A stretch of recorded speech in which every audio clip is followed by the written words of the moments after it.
जैन तत्व विद्या का स्वाध्याय हम सभी कर रहे हैं। मुनि प्रमाण सागर जी द्वारा विरचित।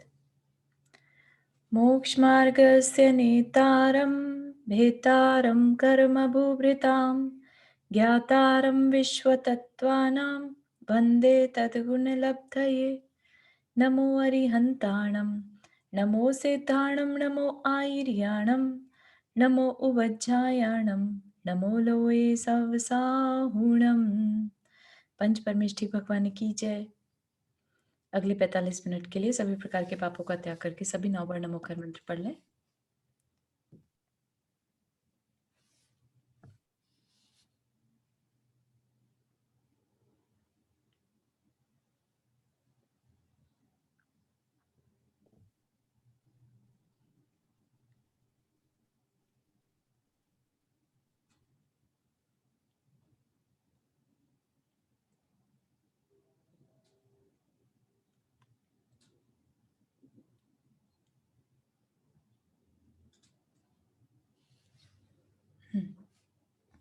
तो हमारा भावनात्रिक का चैप्टर का जो डिस्कशन है वो ऑलमोस्ट होने वाला है। थोड़ा सा रह गया, उत्पत्ति के कारण देख रहे थे हम कल। जिन मत से विपरीत धर्म का आचरण, ये बात हमने देख ली थी। निदान पूर्वक तप, ये भी हो गया था। अग्नि जल आदि से मरण, जो अपनी शायद कल चर्चा हुई थी, कोई आत्म मरण कर लेता है, राइट, सुइसाइड करता है अग्नि में जल के या पानी में कूद के, राइट, मरण करता है, तो क्या उसकी हमेशा, क्या वो कभी देव नहीं बन सकता? तो ऐसी बात नहीं है, वो देव बन सकता है, लेकिन नीची जाति के देवों में देव बनेगा, ठीक है ना। अच्छे देव वाला गति उसकी नहीं होगी। तो लेकिन ऐसा मना नहीं है, क्योंकि यहाँ पर जितने भी आप कारण देख रहे हैं, यहाँ पर कोई भी कारण अच्छा कारण नहीं है, लेकिन कहीं न कहीं उसके अंदर कषायों की कमी है। हो सकता है बहुत सेंसिटिव पर्सन हो, राइट? उसको नहीं दूसरे की का दुःख देखा जा रहा या अपना दुःख उसे सहन नहीं करना आ रहा, तो वो अपना मरण कर रहा है, राइट? तो इसका ये मतलब नहीं है कि वो बिल्कुल उसकी दुर्गति ही हो जाएगी, राइट? जैसे हिंसा, झूठ, चोरी, ये सब जो पाप हैं, ये तो बहुत बड़े-बड़े पाप हैं। ऐसा करने वाला तो नरक में या फिर तिर्यंच, क्रूर तिर्यंच बनते हैं, राइट? या जो मायाचारी करते हैं वो तिर्यंच बन रहे हैं। लेकिन जो लाइफ को तो बहुत अच्छे से जी रहे हैं, राइट? बहुत सिंपल तरीके से, लेकिन कोई ऐसी घटना घट गई जिसकी वजह से इन्होंने इमोशंस में आके ऐसा डिसीजन ले लिया, राइट? या जो निदान पूर्वक तप किया था, वो भी इमोशनल डिसीजन ही कह सकते हैं, राइट? कि भई किसी को बहुत इच्छा हो गई कि मुझे ये चीज़ चाहिए, राइट? उसके लिए बैठ गए तपस्या करने, तो वो भी इसी तरह सा हो गया, राइट? तो बहुत ज़्यादा पापों में इन्वॉल्व नहीं है, बहु आरंभ जिसे कहा था, वैसा वाले भाव तो नहीं है, लेकिन बहुत शुद्ध भाव भी नहीं है, तो इसलिए वो भवनत्रिक में। फिर अकाम निर्जरा, अकाम निर्जरा होती है जैसे कि जेल में कैदी लोग रहते हैं, राइट, प्रिजनर्स। तो बहुत शांत, अब सजा हो गई, कुछ कर नहीं सकते, भाग नहीं सकते, तो मोस्टली प्रिजनर्स, ऐसा नहीं कि उसमें से वेरी रेयर कोई ऐसा केस होता होगा जो भागने की कोशिश करता होगा वहां से, राइट। तो वैसे जो अपनी चुपचाप अपनी सजा भुगतते हैं, वो क्या कहलाती है? अकाम निर्जरा, मतलब कर्म का फल को शांति से भोग रहे हैं। ऐसे ही जैसे जानवरों के केस में हो गया, ठीक है? उनको बाँध लिया, प्यास लग रही है, भूख लग रही है, शांति से अपनी तकलीफ को सहन करते हैं। तो वो सब भी क्या कहलाती है? अकाम निर्जरा। तो ऐसे जो जीव हैं, जो ऐसे पशु-पक्षी हैं, जो शांति से अपनी तकलीफ को सहन करते हैं, राइट? तो वो क्या, अब कहाँ जाएँगे वो लोग, है ना? उन्होंने कुछ तो अच्छा किया है ना, शांति से निकाला समय, तो वो फिर भवनत्रिक में जाते हैं, ठीक है? भवनत्रिक में तीनों को माइंड में रखिएगा, भवनवासी, व्यंतर और ज्योतिष्क। फिर आ गया पंचअग्नि तप। पंचअग्नि तप में जो अपनी रियलिटी सम्यक दर्शन के बिना तप किया जाए, ठीक है? अभी उससे पहले क्या बोलता? निदान पूर्वक तप। निदान में भले ही वो सम्यक दृष्टि हो, लेकिन निदान कर लिया, मन में आ गया, ठीक है ना? तो फिर जब उसने निदान करके वो तप किया तो फिर वो मिथ्या दृष्टि की कैटेगरी में आ जाता है। लेकिन जब स्टार्ट किया था उससे पहले वो हो सकता है सम्यक दृष्टि हो, ठीक है? लेकिन पंचअग्नि तप कौन करेगा? वो नियम से मिथ्या दृष्टि ही होगा। ठीक है ना? उसको ही रहेगा कि पंच अग्नि मतलब अपने चारों ओर अग्नि जला के या मतलब बहुत शरीर को तकलीफ देके, पेड़ पे उल्टा लटका के नीचे अग्नि जला दो। इस तरह के पंच अग्नि तप करना जो कि अ, तापस लोग अपन ने पढ़ा था, पुराण में देखते हैं ना तापस, तापसी। हुँ। हाँ, उमा जी आपने हाथ रेज़ किया? जी, जय जिनेंद्राचार्य जी। अग्नि, जल आदि से मरण जो लिखा है उसका जी। क्या मीनिंग है? वो आत्महत्या करते हैं वो है या आत्महत्या, हाँ कुछ? जी, हाँ जी, वैसा ही है। बिल्कुल। ओके। लेकिन शांत परिणामों से जीवन जिया है उसने, है ना? जी। और बाद में उसने अपना अटेम्प्ट किया, सुसाइड किया, राइट? तो हुँ, उस तरीके से मरण से। हुँ, ओके, थैंक हाँ, यू। और ऐसा ही होगा, सभी ऐसे ही जाएँगे, तो ये ज़रूरी नहीं है, राइट? उसने जीवन भर कैसे परिणाम किए, उस पे भी डिपेंड करेगा। उसने आयु कब बाँध ली थी, ये सब बहुत सारी चीज़ें डिपेंड करेगी। मरण ओके। समय कैसे परिणाम थे उसके? हाँ। ये एक चीज यहाँ पर है चारू जी, आप जरा बताइए, क्लियर कर दीजिए। ये अग्नि जल आदि से मरण एक आत्महत्या वाला रूप है या एक्सीडेंट वाला है? इसमें दोनों ही ले सकते हैं, वैसे तो कल बोट में जा रहे हैं, बोट हाँ, हाँ, तो वो एक्सीडेंट एक्सीडेंट आदि भी कह सकते हैं अगर मतलब दुर्घटना वर्ड यहाँ पर यूज़ कर सकते हैं हम, राइट? एक्सीडेंट या बैड कंडीशंस में मरण। तो अब उसमें अग्नि, जल, आदि वर्ड दिया है, तो आदि से तो यहाँ पर किसी भी चीज़ से, राइट? हम्म, नॉट जस्ट कि अग्नि और जल ही 2 कारण है, कोई भी कारण बन सकता है। तो येस, रोड एक्सीडेंट में भी हो सकता है, अगर मरण हो जाए तो, ठीक है ना? तो डिपेंड करता है मरण के समय परिणाम कैसे रहे होंगे। हो सकता है एक्सीडेंट भी हुआ लेकिन शांत परिणामों से शरीर को छोड़ा तो देवगति में ही जाएगा। अब कई लोग फांसी लगा के या ये फंदा लगा के मर जाते हैं। हाँ जी, हाँ जी। हाँ, तो वो डिपेंड करता है एक्चुअली कैसे परिणामों के साथ मरण किया। बहुत संक्लेश थे या बस खत्म कर लिया अपने आप को बिल्कुल शांत रह के, तो बहुत सारे तरीके हैं। किसी के शरीर को किसी जानवर ने खा लिया, हमने बहुत बार देखा, राइट? तो वैसे भी ऐसा कुछ हो जाए तो लेकिन अगर शांत परिणाम है जैसे सुकुमार मुनि का उदाहरण आता है, शरीर को खा लिया भेड़िए मतलब जिसने भी क्या बोलेंगे उसे, तो हाँ, तो उसके बाद भी उनके परिणाम नहीं खराब हुए, ठीक है ना? और परिणाम सँभाले रखे थे तो केवल ज्ञान हो गया, परिणाम बिगड़ जाते तो गति खराब हो जाती। तो डिपेंडिंग कि उनके परिणाम कैसे हैं, लेकिन यस यहाँ पर दुर्घटना वर्ड ज़्यादा एप्रोप्रिएट लग रहा है। अग्नि, जल आदि से मरण, तो वो उसमें सब कुछ ले लीजिएगा, ठीक है? बीमारी भी इसमें आ जाएगी लेकिन डिपेंड करेगा वही कि कितना तकलीफ से शरीर छोड़ा। बहुत शांति तरीके से छोड़ा तो भवनत्रिक में चले जाएँगे और बहुत ही तकलीफ मान के छोड़ा, तो हो सकता है तिर्यंच में भी चले जाएँ। जैसे हमने सेठ का उदाहरण देखा था ना जो सामायिक करने बैठ गया था और अपने ही घर के तालाब में मेंढक बन गया, है ना? तो उसके परिणाम ज़्यादा खराब थे। मरण तो उसका हुआ कि भई लेकिन ठीक है। एक चीज़ थोड़ी-सी संशय है इस चीज़ में, हाँ जी। जैसे वो सेठ वाली बात है उसकी तो ये कहानी पढ़ी कि वो दिया जला के कर रहा था हाँ कि जी। जब तक दिया जलता रहेगा तो मैं हाँ पढ़ता जी। रहूँगा। हाँ तो जी, मैं बैठ पढ़ा तो लेकिन उसको प्यास लग गई थी, इस चक्कर में वो मेंढक बन गया।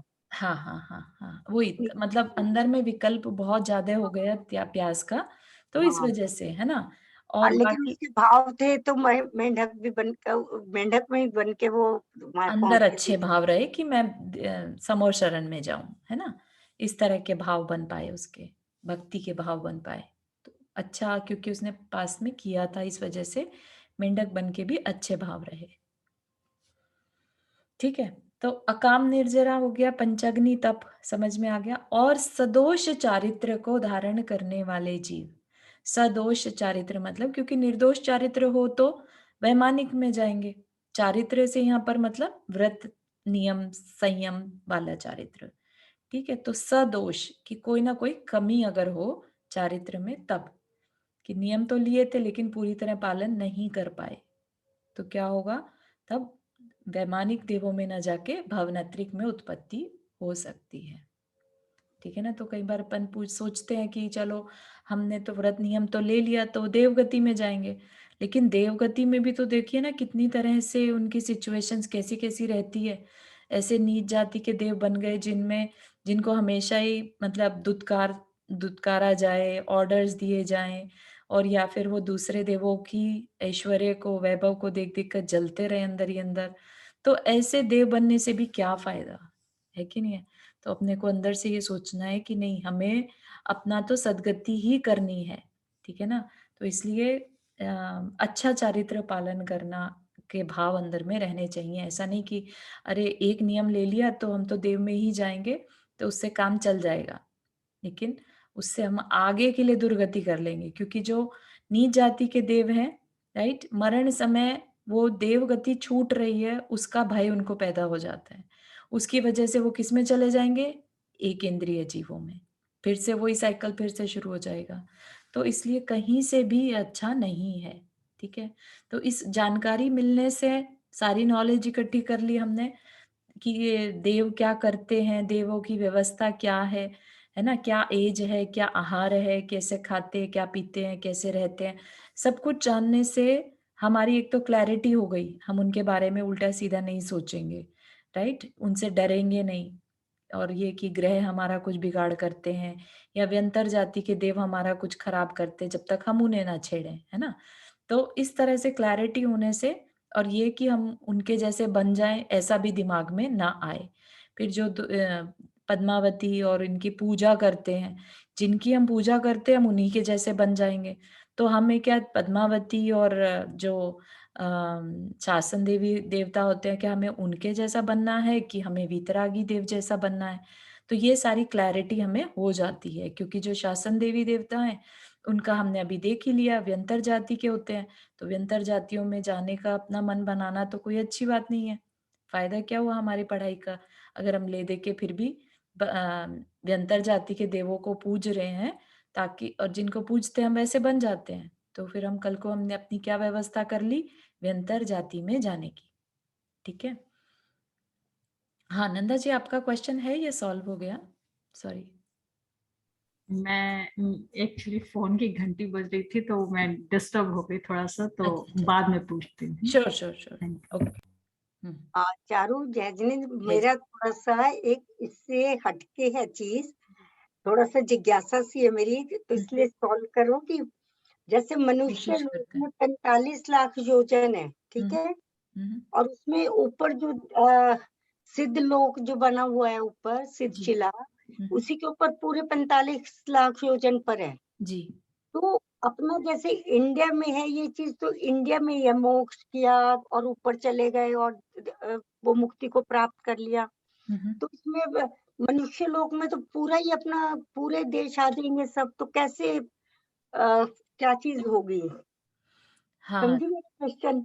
हाँ, हाँ, हाँ, समझ आ गया कि कैसे जाते होंगे वहाँ पर 45 हाँ, लाख। नीचे हाँ, जैसे कहते हैं ना, नीचे जहाँ है वहीं से ऊपर चले गए हाँ, और हाँ। पूरा ऊपर सिद्ध लोक जो है भरा हुआ दिखाते हैं पूरा, जैसे पिक्चर्स वगैरह में हाँ, देखो। हाँ। हाँ, तो वहाँ तक फैला हुआ है 45 लाख योजन तक में बहुत सारी कर्म भूमियाँ हैं, राइट? कर्म भूमि से ही मोक्ष पॉसिबल है। भोग भूमि से तो मोक्ष नहीं हो सकता, राइट? हाँ, तो ऐसा मान सकते कि जहाँ-जहाँ कर्म भूमि है, उन्हीं के ऊपर जाके सिद्ध ओके, टिके हुए हैं, राइट?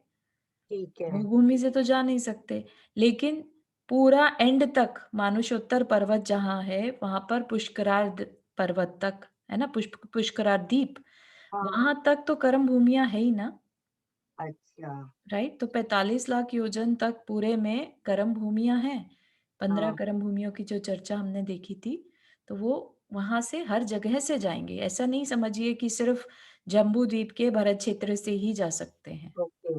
है अब ना? जैसे यूएसए है, ऑस्ट्रेलिया है, यूके, मतलब पूरा यूरोप और ये यूएस वगैरह, हाँ जी, तो हाँ, यहाँ से, सारे को पूरे को आर्यखंड मानते हैं, हाँ, अपने तो फिर जैन यहाँ से आगम। तो कोई जाने की उम्मीद नहीं लगती कि मुक्ति के लिए। देखिए, आज जो व्यवस्था है वो ज़रूरी नहीं है कि करोड़ों वर्षों पहले भी यही थी। ओह! आदिनाथ भगवान के समय में हाँ, ज़मीन ही कुछ और थी, है ना? हाँ, ये बात तो है। तो हाँ, इसलिए ऐसा नहीं कह सकते कि आज जो अमेरिका, यूरोप है वो पहले भी ऐसा ही था। जिन धर्म हो सकता है पहले यहाँ पर हो। हाँ, हाँ, लेकिन ऐसा भी बोल सकते हैं ना चारू जी कि अभी यहाँ पे सभी जगह पे मंदिर तो बन गए हैं अपने। हाँ, नहीं, नहीं, वो ठीक है। अनीता जी मंदिर की बात नहीं, मुक्ति के लिए नहीं, पूछ रही थी। मुक्ति की बात है, लेकिन कुछ तो होगा इसलिए ये बन नहीं, पाया, लेकिन इससे मैं बोल हाँ, ये रही थी। चारू की बात मुझे ठीक लगी कि पहले पता नहीं क्या था, मुक्ति तो चतुर्थ काल में हुई थी ना। हाँ, क्योंकि ये जो हाँ, जमीनें बट रही हैं, पहले हाँ, बोलते थे सारा फ्लैट था, हाँ, पानी हाँ, पानी कम था, पानी कम था, जमीन ज्यादा थी। और अब हाँ, जमीन कम होती जा रही है, पानी बढ़ता जा रहा है, राइट? तो ठीक, ये सारी व्यवस्थाएं जो हैं, सारी प्रकृति की व्यवस्थाएं अपने आप से हो रही हैं, हाँ, हाँ, नहीं, है ना? नहीं, तो अब अयोध्या इससे वगैरह में चले गए। कंपैरिजन नहीं कर सकते। हाँ, पता है, इसीलिए ध्यान सागर मुनि महाराज ने बताया था कि इवन जो समुद्र का एक एक कण है हम्म वहां से हर जगह से मुनिराज मोक्ष गए हैं। हम्म क्योंकि जैसे संजयंत मुनिराज थे, उनको 5 नदियों के उसमें फेंक दिया था, हम्म, तो वहां से मुनिराज मोक्ष गए थे। तो ऐसा नहीं सोच सकते कि यहाँ जहाँ समुद्र है वहां से कोई मोक्ष नहीं हाँ, गया। हम्म, हर एक सही। कण से जम्बू द्वीप में मुनिराज मोक्ष गए, द जहां से थिंग आप इज, कल्पना क्योंकि भी नहीं। अनंत अनंत काल से समय चलता आ रहा है ना, और ये नहीं कि आज जहाँ समुद्र है, या आज आपने कितनी नदियां ऐसी देखी होंगी जो लुप्त हो गई, आज है ही नहीं उनका एग्जिस्टेंस। तो उनकी जगह जो जमीन बन गई, ऐसे ही जमीन की जगह नदियां बन गई, राइट? समुद्र बन गए। और ये वो जो समुद्र जो हम देखते हैं, ये वो समुद्र, लवण समुद्र आदि नहीं है। तो इस तरह से सारी व्यवस्था हम अपनी आंखों से नहीं देख पाते। ठीक है, तो अपन को क्लियर हो गया? नहीं, समझ आ गई। नहीं, बहुत मैं अच्छी। क्योंकि मैं कुछ हाँ, एक सेकंड, अवंती जी कुछ कह रहे? एक सेकंड, हाँ, मुझे ये हमेशा यही डाउट रहता था, जैसे ये तुमने बहुत अच्छा आइडिया वो बताया ना कि चतुर्थ काल में अमेरिका क्या था या यूरोप क्या था, हमें क्या पता, नहीं तो पता यहाँ क्योंकि एग्जैक्टली। ठीक है, बस यही मुझे थोड़ा सा बढ़िया बढ़िया, गुड, समझ। Thank you, thank you. Okay. नहीं, इसमें क्या है कि हम जैसे भोग भूमि से कर्म भूमि में ट्रांसफर होते हैं ना, जी, वो टाइम पे अपनी जमीन में भी काफी कुछ चेंजेस आते हैं। एग्जैक्टली, यस तो यस। वो हमारी जमीन ऐसे बोलते हैं मुनि श्री आचार्य श्री कि अभी की जो जमीन है वो 1 योजन काफी ऊपर आ गई है। हाँ जी, जो हाँ जी, पहले काफी बिल्कुल, फ्लैट थी, यस यू नो। यस और यस। मैंने ऐसा भी सुना है कि अमेरिका भी यही जमीन है जहाँ से काफी लोग मोक्ष गए हैं।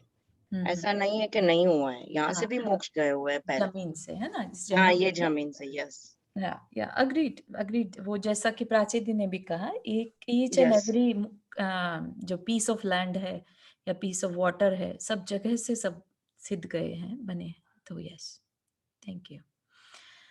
ठीक है, तो ये यहाँ तक हमारा हो गया भवनत्रिक में जन्म क्यों लेते हैं। ठीक है, अब चलेगा प्रकरण वैमानिक देव का।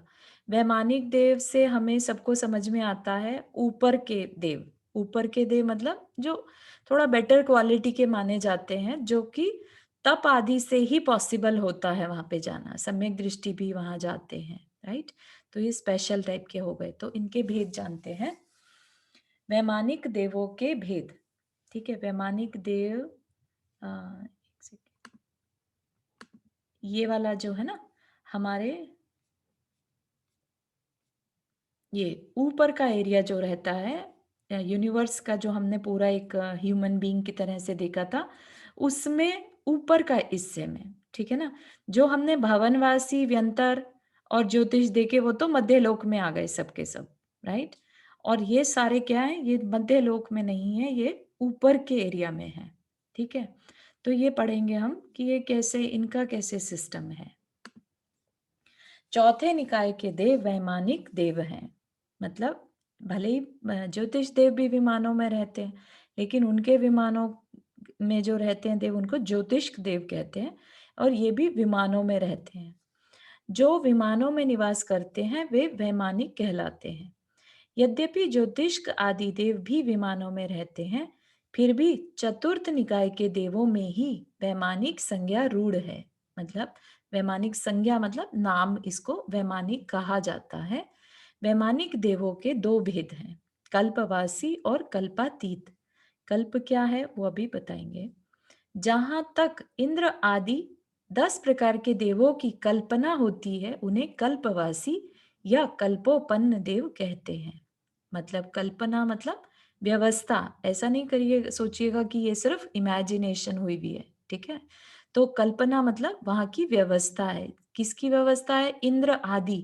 तो इंद्र आदि में जो हमने एक बार पहले भी पढ़े थे, इंद्र, प्रतींद्र, सामानिक, त्रयस्त्रिंश, है ना, ये सारी हमने पढ़े थे 10 प्रकार के। तो वो कह रहे हैं कि जहां पर ये व्यवस्था है उसको कल्पवासी, और उसके ऊपर भी इसका मतलब कुछ ऐसा है जहां पर ये व्यवस्था नहीं है, तो उनको क्या कहते हैं? उनको कल्पातीत। कल्प अतीत, अतीत मतलब बीत गया, नहीं होना, ठीक है, जहां कल्प नहीं होते। कल्पवासी देव 16 स्वर्गों में रहते हैं। 16 स्वर्गों में रहते हैं, ये हमने देखा था। एक इनके बगल बगल में एक एक होता है, तो इसको दोनों को एक साथ करना है, तो ये टोटल हो गए 16 स्वर्ग, ठीक है। तो ऊपर में 16 स्वर्ग हो गए, और जिनमें की कल्प व्यवस्था है। उनके ऊपर क्या है? 16 स्वर्ग से ऊपर 9 ग्रहवेक हैं। ये लोक के ग्रीवा स्थानीय होने के कारण ग्रहवेक कहलाते हैं। जैसे कि हमने जो पूरी लोक की व्यवस्था है उसको एक ह्यूमन बीइंग से कंपेयर किया था, ठीक है। तो जो सर्वार सिद्धि है, जो अनुदिश विमान है, उनको हमने क्या कहा था? ये हेड है, ठीक है। सिद्ध शिला जो है वो बिल्कुल दिमाग, जो सहस्रार कह लीजिए, सबसे टॉप का जो क्राउन एरिया है वो है, ठीक है। उसके नीचे को हमने हेड कहा था। तो इस तरह से वो कह रहे हैं कि ग्रैवेक जो है वो ऐसी जगह पर है जहां ग्रीवा, ग्रीवा मीन्स जीभ, टंग आती है फेस में, इसलिए उसको ग्रैवेक कहते हैं। ग्रीवा के कारण ग्रैवेक।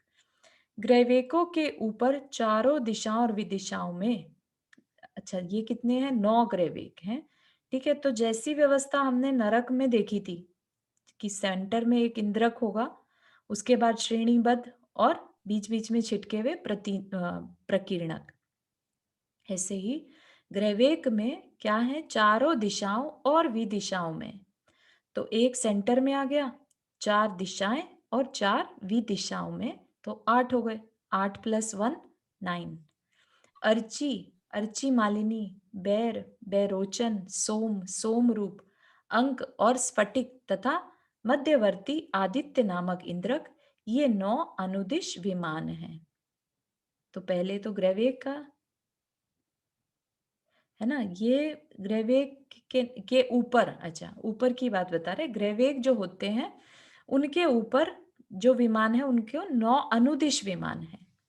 पहले 16 स्वर्ग, फिर 9 ग्रैवेक, फिर 9 अनुदिश। अब अनुदिश विमानों के ऊपर चारों ग्रीवा का क्या मतलब बताया तुमने? समझ नहीं आया। ग्रीवा ग्रीवा मीन्स जीभ, जीभ होता है। चारों ग्रीवा मीन्स गला होता है। गर्दन, हाँ गर्दन से होगा। Okay, okay. जिह्वा को जीभ कहेंगे जिह्वा, जिह्वा, ग्रीवा नहीं जिह्वा, हाँ जिह्वा को जीभ, ये और सही। ग्रीवा गर्दन। ग्रीवा गर्दन, okay okay, thank you for correction. तो ये गर्दन को संस्कृत में ग्रीवा बोलते हैं, तो उसका स्थान पे आने की वजह से ग्रैवेक नाम रख दिया, ओके। ठीक है। बस इतना ही है, और ऐसा कुछ ज्यादा नहीं। बाकी व्यवस्था वही सेम रहेगी जो बाकी ऊपर के स्वर्गों में है, कल्पातीत स्वर्गों में है। जिह्वा मीन्स क्या होता है? जिह्वा tongue? Means tongue, yes tongue, okay, yes yes. Thank you. Somehow Eva, Eva से कंफ्यूजन हो गया। हाँ, राइट, ओके। तो 9 अनुदिश विमान उसके ऊपर हैं। लेट्स सी दैट पिक्चर, अगर हमें मिलती है तो।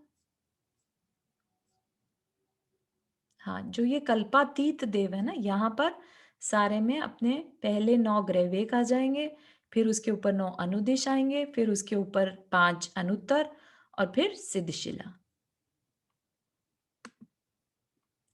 ये सभी स्वर्ग विमान, यहाँ पे नाम रह गए सॉरी, 4 दिशाओं में क्रमशः विजय, वैजयंत, जयंत, अपराजित और मध्य में सर्वार सिद्धि नाम का 5 अनुत्तर विमान है। ये सभी स्वर्ग विमान आड़े तिरछे न होकर एक दूसरे के ऊपर ऊपर हैं। मतलब क्या? इस तरह से एक दूसरे के ऊपर ऊपर हैं ऐसे, ठीक है। ग्रैवेक, अनुदिश और अनुत्तर विमानों में कल्पातीत देव रहते हैं। कल्पातीत देव मतलब अभी बताया कि वहां पर वो इंद्र, प्रतींद्र, सामानिक, है ना, ये वाली व्यवस्था नहीं है। उनमें इंद्र, प्रतींद्र आदि का भेद नहीं होता, इसलिए सभी अहम इंद्र कहलाते हैं। अहम का मतलब होता है मैं, है ना, और इंद्र मैं ही इंद्र, राइट। तो सभी के सभी वहां पर इंद्र ही होते हैं। हालांकि ऐसा नहीं कहिएगा कि उनको गिनती में इंद्र नहीं लेते हैं, इसलिए उनको अहम इंद्र कहते हैं। जब हम पढ़ते हैं ना 100 इंद्र, राइट, 100 इंद्र में इन देवों की गिनती नहीं होती है अलग से कि ये इंद्र इनको काउंट कर रहे हैं। अब उन 16 स्वर्गों की जो हमने व्यवस्था, कल्पवासी 16 स्वर्ग थे, उनके नाम बता रहे हैं।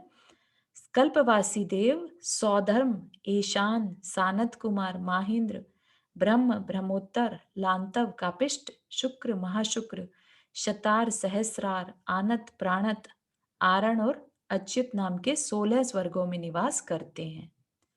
तो ये जो 16 स्वर्ग हम यहाँ पर है ना, सबसे पहला सौधर्म ईशान आता है। हम सबसे ज्यादा इसको सुनते हैं। जो देवियां होती हैं वो भी इन्हीं स्वर्गों में उत्पन्न होती हैं, ठीक है। उसके बाद वो अलग बात है, जैसे सानत कुमार की देवी है तो वो इन स्वर्गों में आकर और अपनी देवी को ले जाएगा, ठीक है। इस तरह की व्यवस्था रहती है। तो जो उपाध्यय्या है देवियों की वो 1-2 में ही रहेगी। तो इस तरह से सानत कुमार, माहेंद्र, ब्रह्म, ब्रह्मोत्तर, तो जो हम लौकांतिक देव बार बार पढ़ते हैं ना, वो ब्रह्म देव यहाँ से आते हैं, 5वें स्वर्ग से, ब्रह्म स्वर्ग जो है वहां से, ठीक है।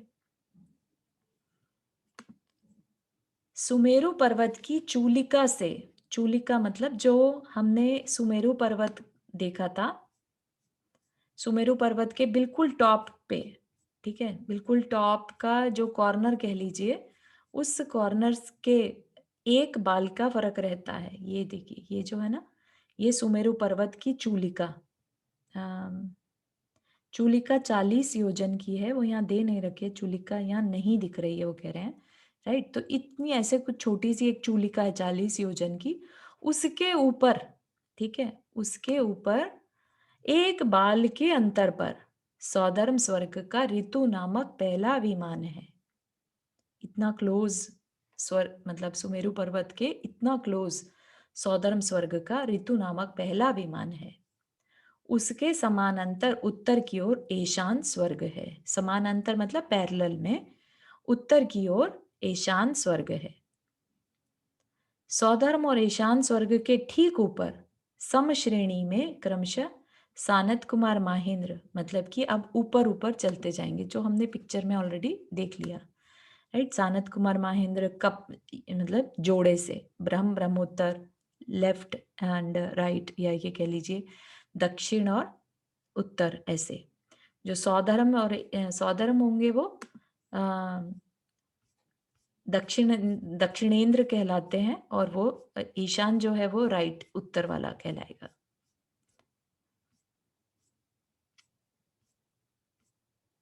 ठीक है, तो दक्षिण के कल्प और उत्तर के कल्प। तो सौधर्म इंद्र जो है वो दक्षिण का इंद्र है, और जितने भी दक्षिण के इंद्र होते हैं यहाँ पर होने वाले, वो सारे के सारे एक भवतारी होते हैं, ठीक है। तो जिनमें जो ये ब्लू कलर से है ना, तो ये कह रहे हैं नीले में इंद्र दिखाए हैं, तो उसकी चर्चा हम अभी थोड़े देर में करते हैं। तो क्या तो कह रहे हैं, चारों जो दूसरी उत्तर की तरफ दिखाए वो एक भवतारी नहीं है? एक भवतारी नियम से नहीं होते, अच्छा, उन्हें हो सकते हैं, अच्छा, दक्षिण मना वाले नियम से नियम है। से होंगे, हाँ। ओ, तो क्या कह रहे हैं, ये सारे स्वर्ग ऊपर ऊपर में स्थित हैं। उनमें से ब्रह्म, लांतव, शुक्र, शतार, आनत और आरण स्वर्ग दक्षिण दिशा में तथा ब्रह्मोत्तर, कापिष्ट, महाशुक्र, सहस्रार, प्राणत और अच्युत कल्प उत्तर दिशा में अवस्थित हैं।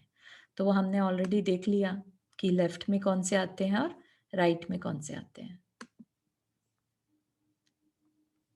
तो जो ये ब्लैक में बने हुए हैं उसका क्या मतलब है? ब्लैक पे बने हैं मतलब कि इनका इंद्र जो है वो ब्रह्म स्वर्ग का इंद्र ही इनके भी इंद्र है। क्या मतलब? मतलब कि इनका अपना खुद का इंद्र कोई नहीं है, ब्रह्मोत्तर अच्छा, का। अच्छा, ऐसे ऐसे लांतव का ऐसे ही कपिस्ट। कापिष्ट लांतव में लांतव का। ओके, ठीक है। चलो एक मिनट इधर और पुराने, हाँ, इस फोटो में जैसे ये शुक्र शतार हैं, तो ये भी एक भवतारी है या सहसार और महाशुक्र एक भवतारी होंगे? नहीं, लेफ्ट वाले ही रहेंगे। तो इवन शुक्र और सत्तार, ये इवन इंद्र भी नहीं है। हाँ, अगर ये इंद्र नहीं है, शतार और शुक्र, तो इनके ऊपर अप्लाई नहीं होगा, क्योंकि इंद्र की ही बात है। अच्छा, दक्षिणेंद्र को एक भवतारी बताया है। इतना डिटेल में नहीं देखा था कि शुक्र और शतार जहां पर इंद्र वो नहीं है तो वो उनका क्या होगा, है ना। ब्रह्म और ब्रह्मोत्तर नहीं, यहाँ पर है। इन 16 स्वर्गों में आदि और अंत के 4-4 तथा मध्य के 8 स्वर्गों में 4, इस प्रकार कुल 12 इंद्र होते हैं। तो कहने को 16 स्वर्ग हैं, लेकिन इंद्र कितने हैं? 12। 1 2 3 4 5 6 7 8 9 10 11 12, ठीक है ना। तो 16 स्वर्ग में 12 इंद्र हैं। तात्पर्य यह है कि सौधर्म, ईशान, सानत कुमार और महेंद्र, इन 4 स्वर्गों में 4 इंद्र हैं। इनके चारों के अपने अपने इंद्र हैं। ब्रह्म और ब्रह्मोत्तर, इन 2 स्वर्गों का एक ब्रह्म नामक इंद्र है। लांतव और कापिष्ट युगल में एक लांतव इंद्र है। इसी प्रकार शुक्र, महाशुक्र और शतार सहस्त्रार, इन 2 युगलों में क्रमशः महाशुक्र और शतार नामक 2 इंद्र हैं, तथा आनत, प्राणत, आरण, अच्युत, इन 4 स्वर्गों के 4 इंद्र हैं। इस प्रकार कल्पवासी देवों में इंद्र की अपेक्षा 12 भेद हैं। हाँ, तो अभी आगे क्लियर भी कर रहे हैं। जो क्वेश्चन अभी नंदा जी ने पूछा था ना, उसी के लिए आंसर अपने को मिल जाएगा। इस प्रकार इन्हें 12 कल्प भी कहते हैं, क्योंकि इंद्र एक है तो उसकी व्यवस्था भी उसी हिसाब से होगी। सौधर्म सनत कुमार, सौधर्म सनत कुमार, सानत कुमार, सनत कुमार नहीं, सानत कुमार, सौधर्म, सानत कुमार, ब्रह्म, लांतव, आनत और आरण, ये 6 दक्षिणेंद्र हैं। तो उन दोनों को हमने नहीं गिना यहाँ पर। जो अभी पूछ रहे थे ना, शतार और शुक्र, उनको गिनेंगे कि नहीं? नहीं गिनेंगे, ठीक है ना। कि दक्षिणेंद्र कितने हैं? 6। और ईशान, महेंद्र, महाशुक्र, सहस्रार, प्राणत और अच्युत, ये 6 उत्तरेंद्र हैं। ये क्रमशः दक्षिण और उत्तर दिशा में अवस्थित हैं। अच्युत स्वर्ग के ऊपर, जो 16 स्वर्गों में सबसे ऊपर कौन सा हो गया? 16वां स्वर्ग होता है अच्युत स्वर्ग। अच्युत स्वर्ग के ऊपर 9 ग्रहवेग, 9 अनुदिश और 5 अनुत्तर विमान हैं। इनमें इंद्र आदि का भेद नहीं होता, अतः सभी देव अहमिंद्र कहलाते हैं। 9 ग्रहवेग एक दूसरे के ऊपर ऊपर हैं। एक दूसरे के ऊपर मतलब 9 लाइन से ऐसे 9 ऊपर हैं। इनमें नीचे, मध्यम और ऊपर के 3-3 ग्रहवेग, नीचे 3 के 3 को क्या कहेंगे? अधोग्रहवेग, बीच के 3 को मध्य ग्रहवेग और ऊपर के 3 को उपरिम ग्रहवेग के नाम से जाने जाते हैं। फिर नवम ग्रहवेग के ऊपर क्या है? 9 ग्रहवेग हो गए, उसके ऊपर क्या है? फिर 9 अनुदिश विमान। और अनुदिश विमानों का हिसाब किताब कैसे बताया था? कि सेंटर में एक विमान है, इंद्रक विमान, और उसके चारों ओर 4 दिशा और विदिशा में 8 विमान अलग है, राइट। अर्ची, अर्ची मालिनी, बैर, विरोचन, सोम, सोमरूप, अंक और स्वास्तिक, ये 8 तो हो गए जो चारों तरफ घूम मतलब विमान है, और बीच में आदित्य नामक 9 अनुदिश विमान है। इनमें अर्ची आदि 8 क्रमशः 8 दिशाओं में तथा आदित्य नामक विमान ठीक मध्य में इंद्रक के रूप में स्थित है। अनुदिश विमानों के ऊपर विजय, वैजयंत, जयंत, अपराजित और सर्वार सिद्धि नाम के 5 अनुत्तर विमान हैं। इनमें विजयादि क्रमशः पूर्वादि दिशाओं में और सर्वार सिद्धि मध्य में स्थित है। तो एक सेंटर में और बाकी 4 चारों दिशाओं में, ठीक है। विजय, वैजयंत, जयंत और अपराजित, ठीक है। तो ये बात क्लियर हो गई। इसमें तो किसी को कोई क्वेश्चन है? अब है विमानों का अवस्थान और आधार कैसे है। सौधर्म, ईशान, कल्प युगल मेरु पर्वत की चूलिका से एक बाल के ऊपर से लेकर 1.5 राजू ऊपर तक है। वहां से 1.5 राजू ऊपर, तो क्या कह रहे हैं? ये 1.5 राजू का एरिया है। इसको हम दूसरे पिक्चर में अगर देखें, है ना, ये 1.5 राजू, कुछ कम 1.5 राजू। क्यों कुछ कम? बिकॉज जो सुमेरु पर्वत का एरिया है ना, उतना एरिया कम कर देते हैं। तो वो कहते हैं इसलिए कुछ कम 1.5 राजू। तो वो पहला विमान आ गया, पहला स्वर्ग, पहला दूसरा स्वर्ग, राइट। फिर 1.5 राजू, अनदर 1.5 राजू में दूसरा युगल कह रहे हैं इसको, यहाँ पर युगल कह लीजिए, राइट। यहाँ पर नाम भी दिए हैं, महेंद्र सानत कुमार। फिर कुछ कम आधा राजू, अब आधे आधे राजू में बाकी सारे स्वर्ग आ जाएंगे।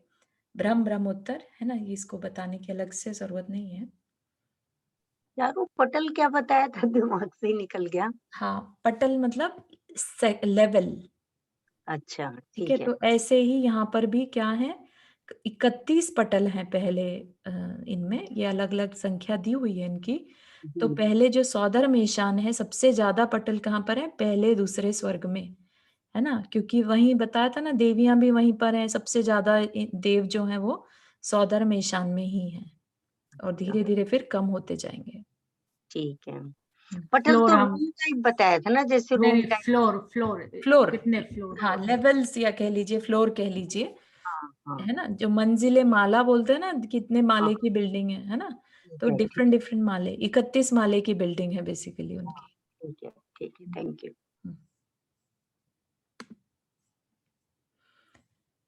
उसके अंतिम इंद्रक के ध्वज द्वंड से लेकर आधा राजू ऊपर तक ब्रह्मोत्तर कल्प युगल हैं। मतलब कि अंतिम इंद्रक के, इंद्रक मतलब जो उसका सेंटर का विमान रहता है, ये जो है ना, सेम तरीका होगा। इंद्रक काले रंग में जो डॉट, ब्लैक डॉट है, वो इंद्रक विमान है। फिर ये जो वाइट सर्कल्स हैं, ये श्रेणीबद्ध विमान है। और ये प्रकीर्णक जो छिटके हुए हैं बिल्कुल, ठीक है ना, इन छिटके हुए, तो इनमें देख लेते हैं। ये जो ऋजु विमान जिसको बोला था ना कि सुमेरु पर्वत से सिर्फ एक बाल की ऊंचाई, तो वो ये वाला विमान है सेंटर में, राइट। और ये जो विमान है, ये 45 लाख योजन जितना कि अपना 2.5 द्वीप है, ठीक है, उतना बड़ा सिर्फ एक विमान है, एक विमान।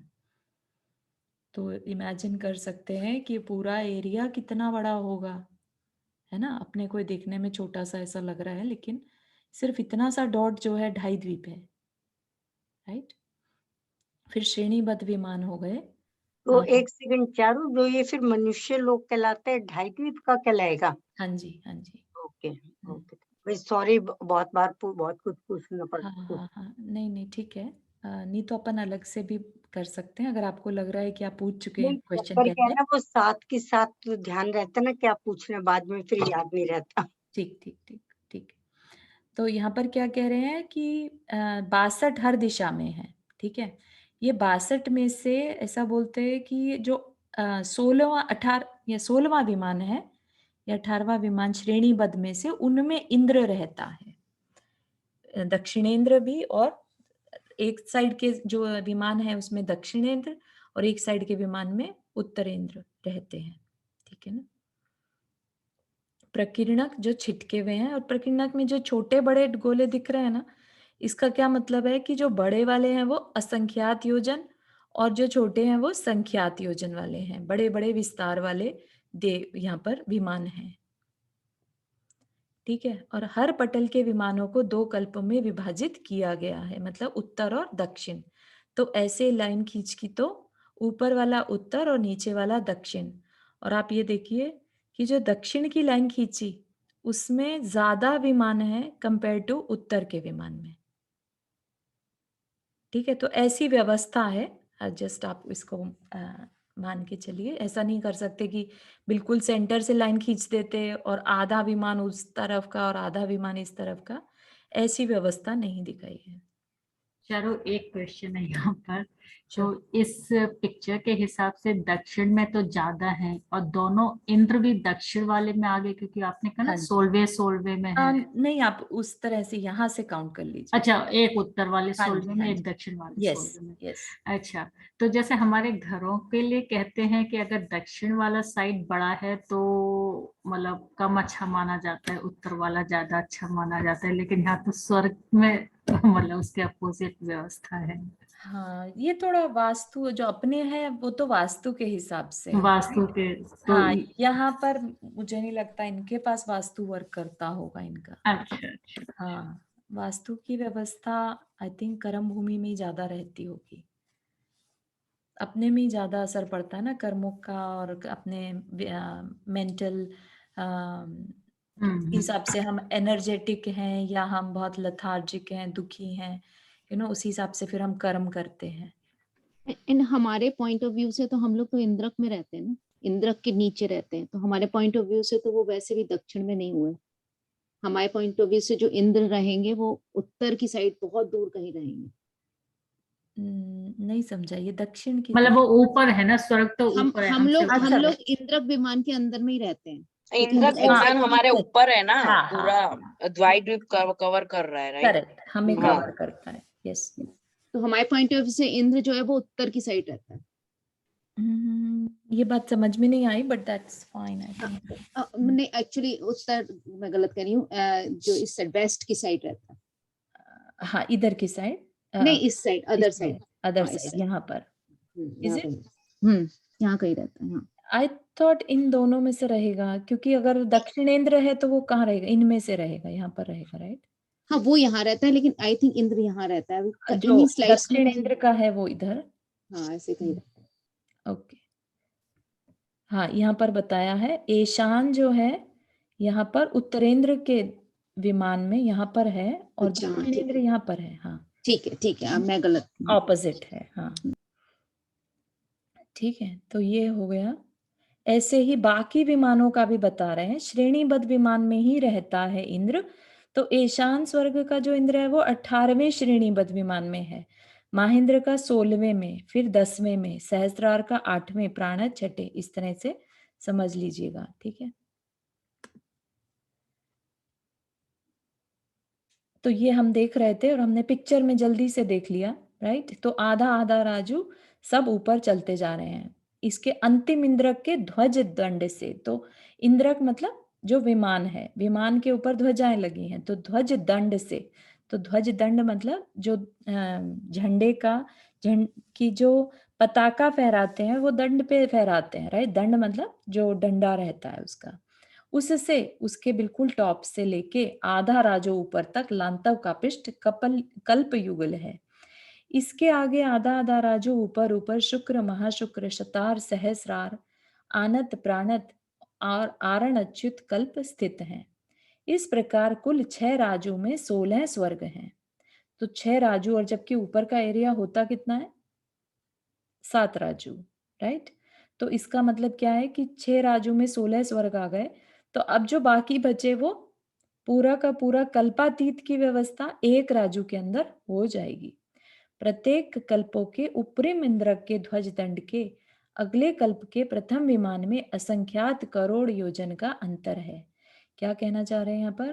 कि मान लिया हमने यहाँ पर कि यहाँ से लेट से उसका नेक्स्ट स्वर्ग शुरू हो गया, ठीक है? यहाँ तक लेट से उसका विमान का ध्वज दंड टच कर रहा है उसको, राइट?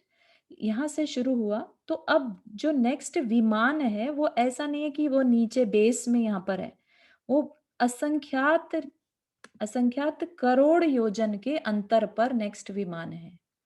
मतलब कि ये वाले सौधर्म का जो विमान है उसके ध्वज दंड से लेकर नेक्स्ट स्वर्ग तो भले ही स्टार्ट हो गया, लेकिन जो विमान है वो असंख्यात करोड़ योजन ऊपर से जाके चालू होगा, स्टार्ट होगा, ठीक है?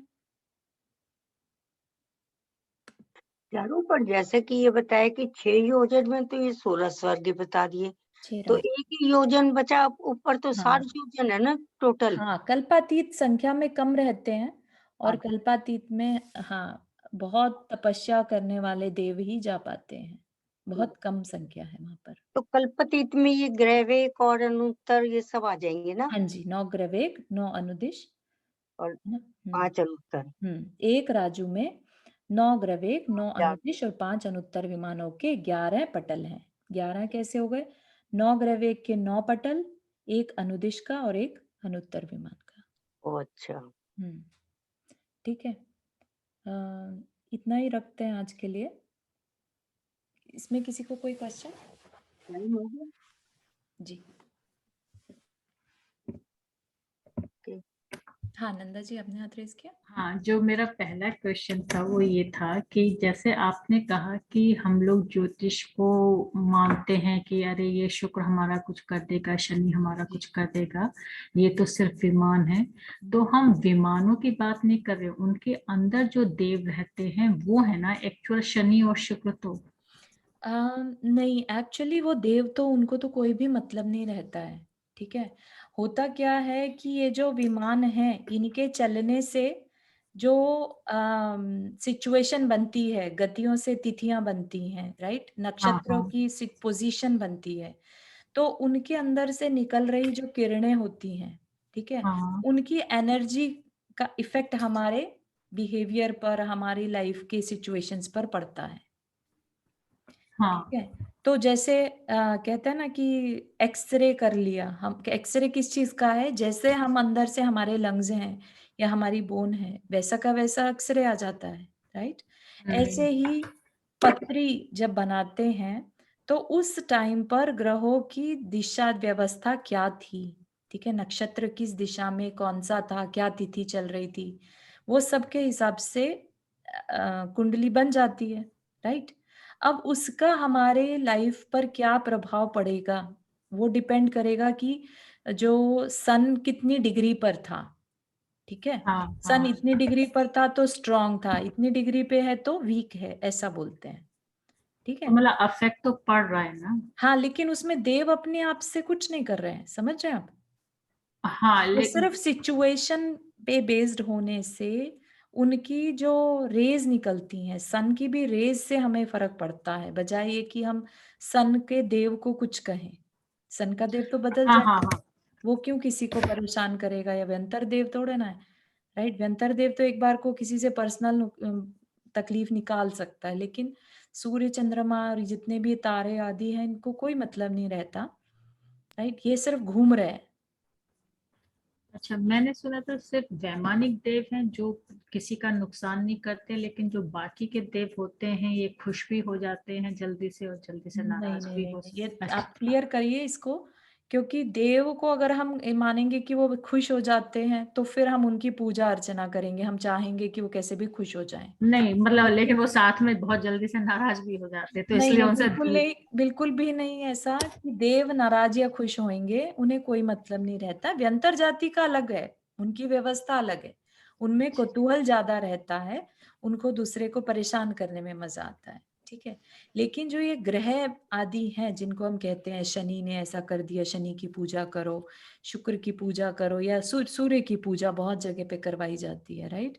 तो वो करने से देव प्रसन्न हो जाएगा ऐसा नहीं होता, ठीक है। तो एक ऑल्सो एक एक विमान में असंख्यात देव रहते हैं। एक जो सूर्य का विमान है उसमें बहुत हाँ सारे देव रहते हैं, एक नहीं हाँ होता।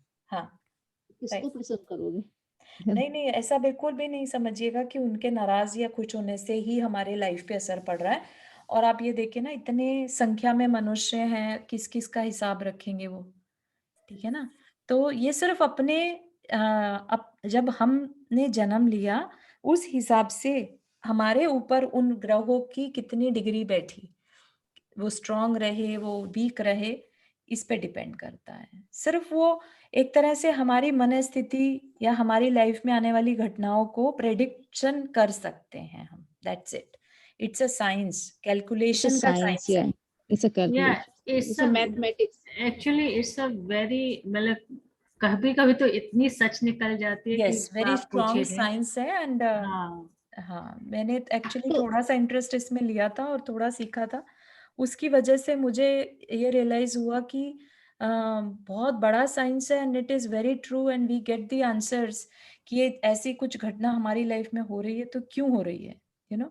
और बहुत ज्यादा हमारी क्लैरिटी हो जाती है कि हमें दूसरे में दोष ना दिख के ये लगता है कि अरे हमारे प्लैनेट्स ऑलरेडी बता रहे थे ये बात को कि हमारा ऐसी लाइफ का होने इतने साल वाला ऐसे है। जाने हैं, हाँ हाँ, इस तरह से। तो यस, और it's a Charu, very big thank you. Science. या मैंने थैंक यू। चारू मैंने एक जगह ये पढ़ा कि जैसे अपने धर्म में ये कहते हैं ना कि जो हमारे कर्मों के प्रभाव है, जो जैसे कि अभी ग्रह की बात कर रहे हैं, तो उससे धर्म के प्रभाव से हमारे कर्म पहले आके खत्म हो जाते हैं।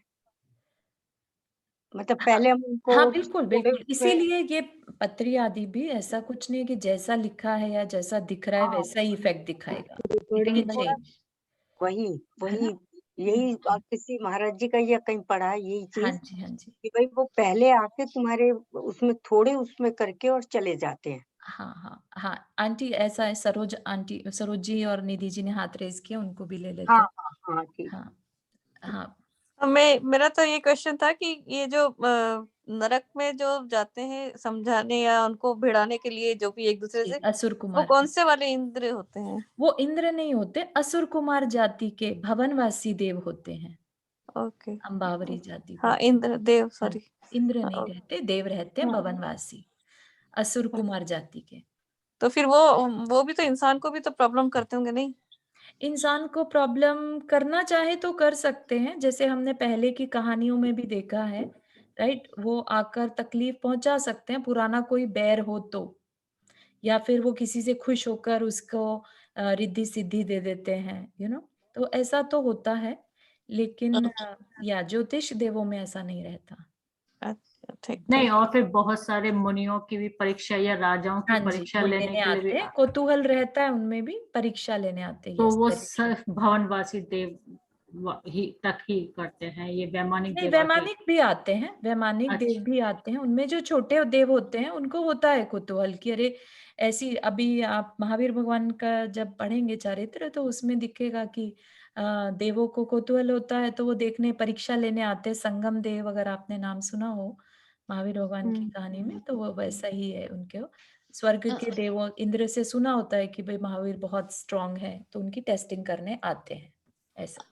अभी कल के प्रवचन में आचार्य श्री ने बोला कि यहाँ चारों तरफ कुंडलपुर में देव लोग बैठे हुए हैं, एंड ही सेड ही बैठे हुए हैं, इट्स नॉट होएंगे। उन्होंने बोला इस कुंडलपुर में असंख्यात देवी देवता आएंगे भ्रमण, मतलब देखने, मनुष्य तो आएंगे ही, हाँ, हाँ, मतलब आचार्य श्री ने बोला है, वो झूठ तो हो ही नहीं सकता है। हो ही नहीं उन्होंने कहा सकता, इसी राइट। टाइम बैठे हुए, right now they are sitting here. Right, right, right, I am sure. हाँ, निधि जी आपने हाथ रेज़ किया? चारू जी रिकॉर्डिंग बंद करो। हाँ, निधि जी? हाँ हाँ जी, हाँ जी, हाँ जी। एक्चुअली मेरा क्वेश्चन इससे नहीं है,